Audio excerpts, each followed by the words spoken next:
Welcome to another edition of the Retail Sales Motivation Podcast. I'm your host and sales coach, Baraka, and this weekly podcast is for all of you retail sales warriors out there working hard to turn every interaction into a sweet payday. This week, I'm talking to three people this week. The first person is the person who is brand new to commissioned retail sales. You've just gone through training, or maybe you're still in training, but you're, finally confronted with the with the reality of the fact that you're going to have to talk to customers, right? And try to sell your product or service. And you might be realizing that maybe you oversold your abilities during the interview. That maybe you're looking around and you're seeing people who are much more experienced than you are, and you see that they are, doing this thing called sales with seemingly relative ease. And you're wondering, oh my God, what have I gotten myself into? I am not like that. I can't do the things that they're doing. I can definitely not say the things that they're saying. Oh my God, how are they doing this? Oh, maybe I should have been an accountant instead. So yeah, I'll be talking to you this week. And another person I'll be talking to is the person who has been, you're just doing it, right? Lady, you've been selling now for years, and you're making a really decent living, and hey, life is good. You're able to, buy new clothes when you need them, get your car repaired when it needs it. You're able to, buy the food that you like to eat when you want it. So you're not rich, but you're doing all right.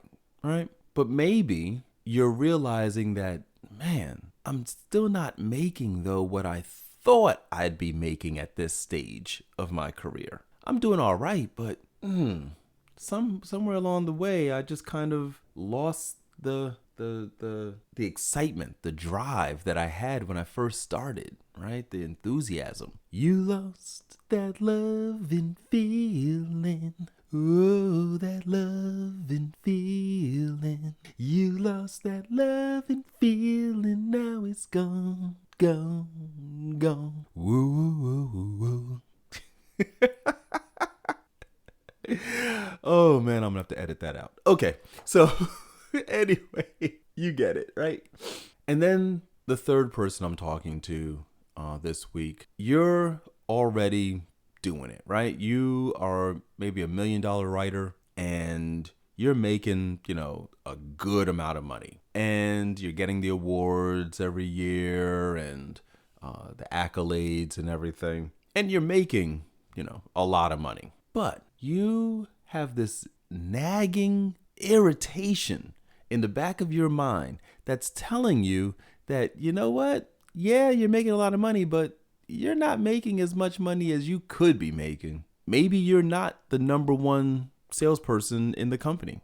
Maybe there's someone who's beating you. Or maybe you are the number one salesperson in the company, but you're realizing that, you know what? I think I could be doing even better. I don't know how. I'm doing everything that can possibly be done, but man, I just think there's more money to be made. I think somehow I'm leaving some meat on the bone, and I just can't figure out what to do about it. So you three are the people I'm talking to this week. Everyone else, feel free to change the channel. I'll wait. I'm sorry. I just snuck a piece of kettle corn. My wife and I went to the state fair, and we don't go for the rides. We go for the deep fried foolery. And, we gorge ourselves on foods that we really, probably shouldn't. But hey, the fare is, got to be good for something, right? So I apologize if you heard me sneaking that one kernel of popcorn. It's sitting here in front of me and it looks so good. But that was my stupidity for having it in front of me during a podcast recording. So now that everyone else is gone, let's talk, you guys. Look, regardless of whether or not you are talented at the elements of sales, sales is not a talent profession. It is a skills profession. So what do I mean by that? So talent is maybe you have the gift of gab, right? You're able to talk an Eskimo into buying, shaved ice. I don't know. Whatever. You're able to convince, a camel to buy sand. I don't know, whatever. So that's talent, right? That's something that you're born with. People are born with different things that make them special. Okay. Like I was born being very comfortable talking to people, but that's not necessarily true. I was born very comfortable talking with people on stage or people I know. I am not comfortable talking with strangers. Well, that's weird, Baraka. How did you get into sales if you're not comfortable talking with strangers? I'll tell you, I was not into sales at all 25 years ago. And it wasn't until my mentor, I used to be in web design, and that was back in New York. This was during the first .com boom. I was a web designer back when the web was just getting started. And I had developed quite a strong reputation as a solid web designer, and it was cool. And so I was with a particular .com startup that went bust, and I was talking to a headhunter who was looking to, bail me out and rescue me from that sinking ship and get me, to the next great thing. And as we were talking, they were like, hey, you want to work here? So I'm looking at their website and everything like, well, sure. I mean, your website's fine. Would y'all pay me what I'm used to being paid? This is kind of, a step down. And the recruiter was like, no. I mean, like, be a headhunter, be a recruiter. And I'm like, what? Oh, that's sales. I don't do sales. No. Sales is dirty. No. And I told my mentor about the offer, and my mentor gave me some valuable advice. He said that if I learn sales, I'll never go hungry a day in my life. That sales is a skill that if I can develop it, I will always be in demand. And I was like, okay, but still the income is, variable because it's, commission. So you eat what you kill. My young wife, to her credit, she did not dissuade me. She did give me an ultimatum that I had to match what I was making in web design. She gave me 6 months to do it, or else I would have to go back to web design, right? So I went ahead and started my sales career as a recruiter. And I will tell you that while my talent for public speaking in general, it helped me, it was not the determining factor in my sales success. It was my willingness to learn sales skills. I understood that I did not know anything about sales.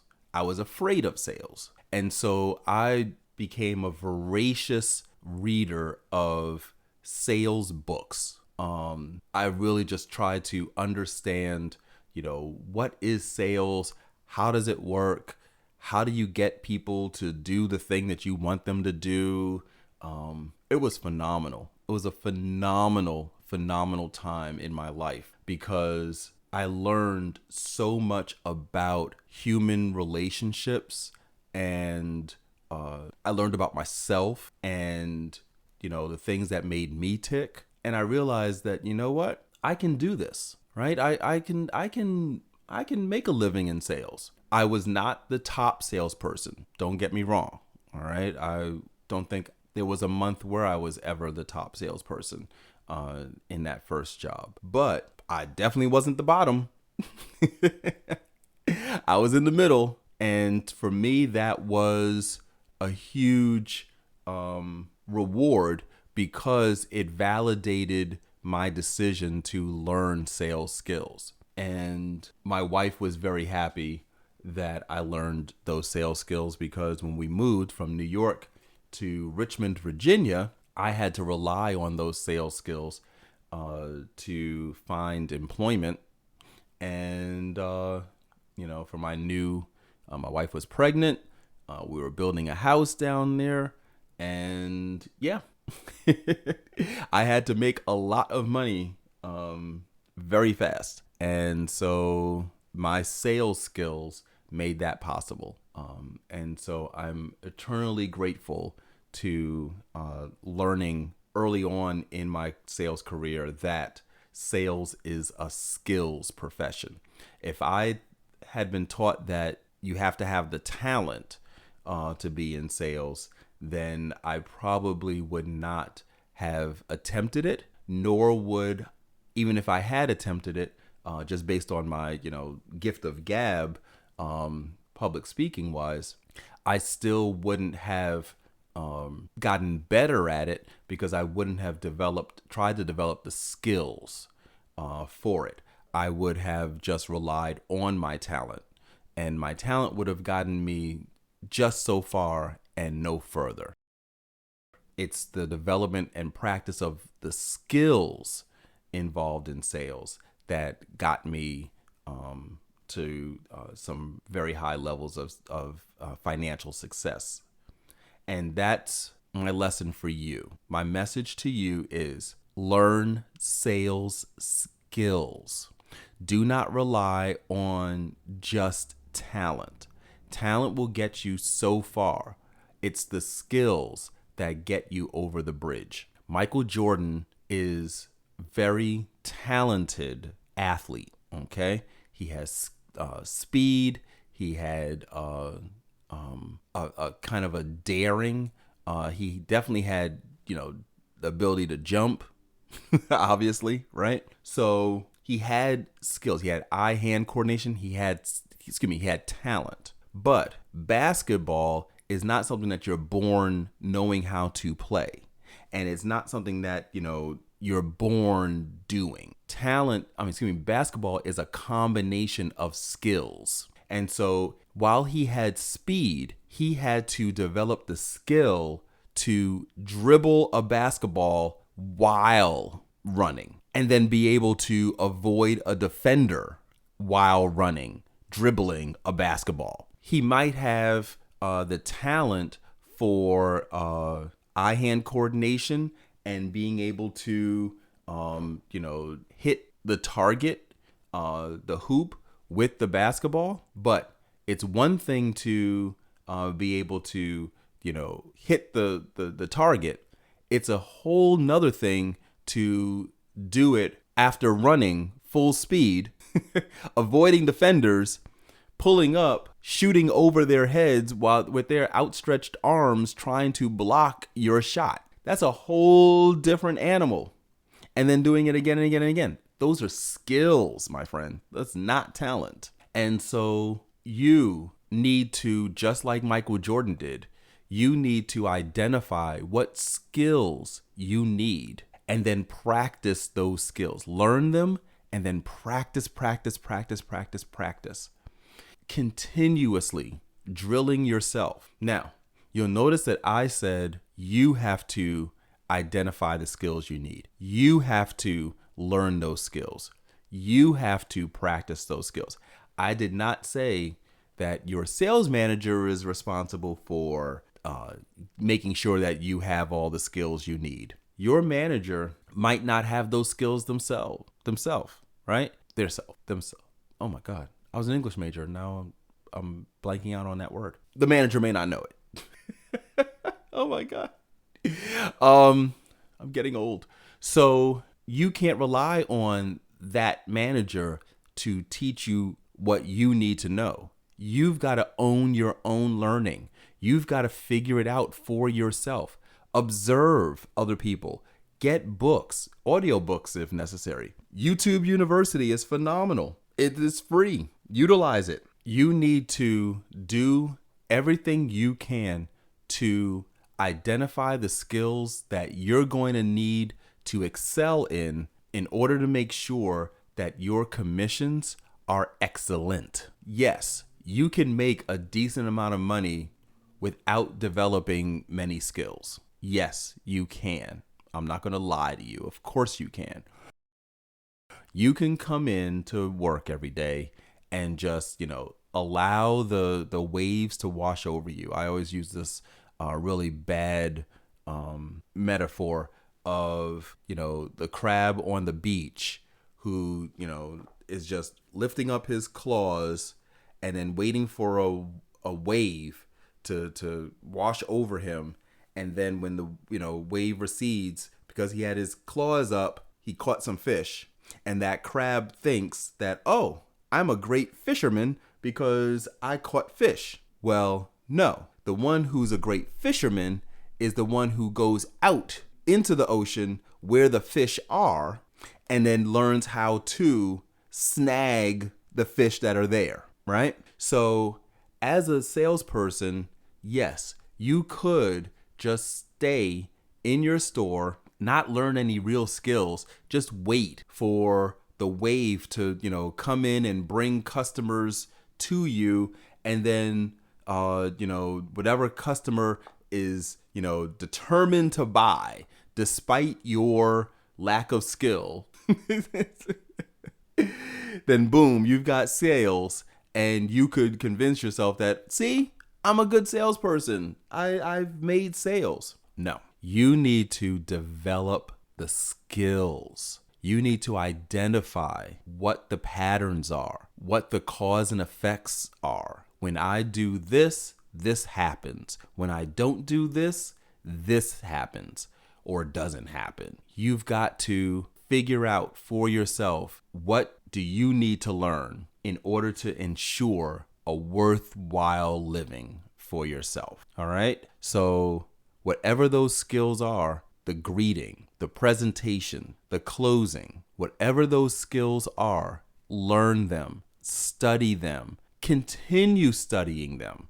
Don't just stop once you've learned the skill, great, and now you're utilizing it, great, and you're making a lot of money now, great. Guess what? There's always more than one way to skin a cat. Jordan started off his career and got famous, made millions of dollars as the dunker, right? He's the premier dunker, Air Jordan. He got a whole line of sneakers named after him because he could dunk, right? Well, as he got older, he had to change his game, right?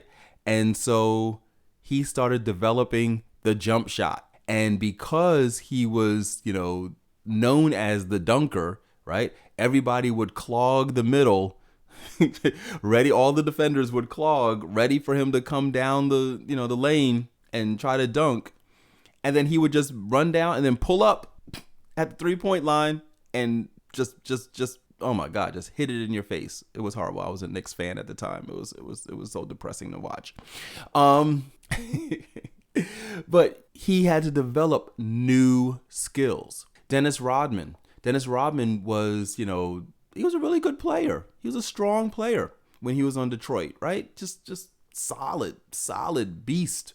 He could score. He was really good. And then someone criticized him for not being able to rebound. And that's ridiculous. Of course he can rebound, but they needed to criticize him for something. So they criticized his rebounding skills. He took that criticism and internalized it and practiced rebounding to the point where he became the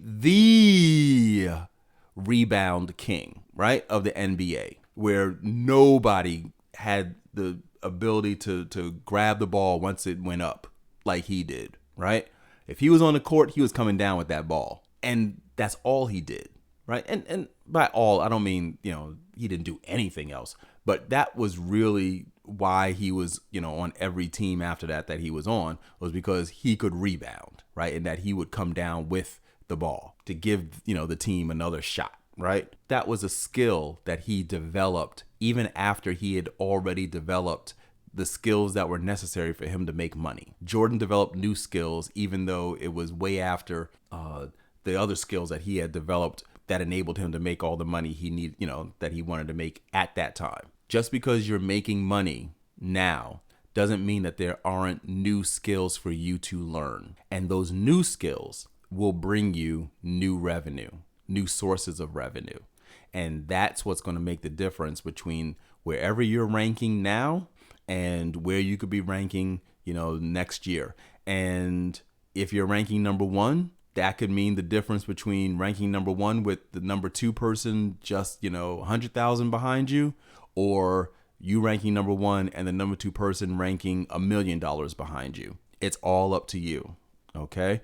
But own your learning, develop your skills, practice those skills, practice, utilize them, and then keep learning new ones. All right. You do that, rookie, middle person, veteran, $1 million writer. If you continue developing your skills, you will, I promise you, be successful. That's it. I hope you have a great week. Let's be careful out there.